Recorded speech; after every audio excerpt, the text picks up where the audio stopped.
All right, we're getting reactions right now on this earthquake which has taken place.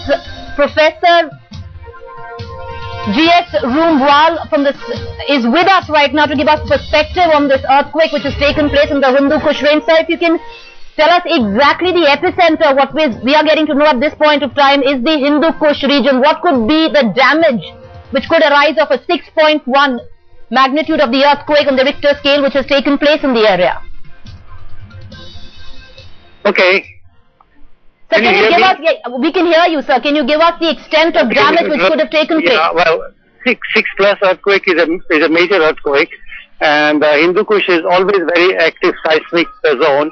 In fact, we can always record earthquakes taking place in Hindu Kush, even in Delhi and other parts of the country.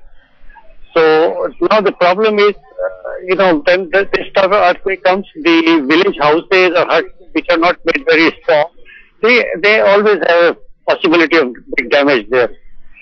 And if people are, fortunately it was the daytime, if it was night time and people are asleep, then there could be more harm, people dying and like. So where this earthquake has taken place, seismologically concerned, is extremely active. Can you give us perspective on an earthquake measuring 6.1 taking place in this particular area? Yes, Hindu Kush is one very active area. All the time, Hindu Kush is almost every week you will get a small seismic activity recorded from Hindu Kush. So it's very, very active area. Hello, Professor Roomwal, after the October earthquake in 2008, and we all saw the damage that caused, it was of a higher magnitude, there was a different epicenter. Are these two earthquakes comparable, sir? Well, actually this total area is very, very sensitive. So whether it is taking place in Muzaffarabad or it is taking in Hindu Kush, the area remains the same, no? Alright, but between 2008 and now, have there been other earthquakes more minor? Because you say this is a sensitive area, there is a fault line, there have been quakes in the past as well. How often are there quakes in this area, sir? So as I told you, this is an active area, and every week you record small amount of very low intensity seismic events. And can we expect tremors? Can we expect more tremors after this particular earthquake of 6.1 of magnitude? No, I wouldn't guess that. But this is the stress is released, and for some time I think it should be okay.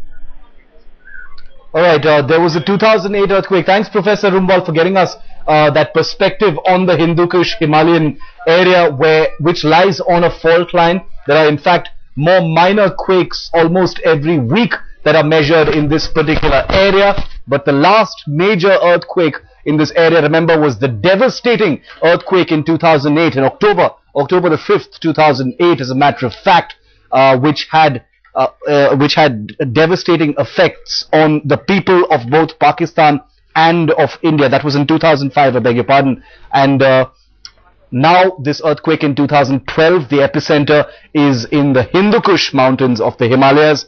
6.1 is the magnitude on the Richter scale, as Professor Roomwal, Met expert, just told us. That is a pretty major earthquake for this area, but it is by no means uncommon. The real concern now is about the possible damage that may have been caused. This was an earthquake where tremors were actually felt across North India as well.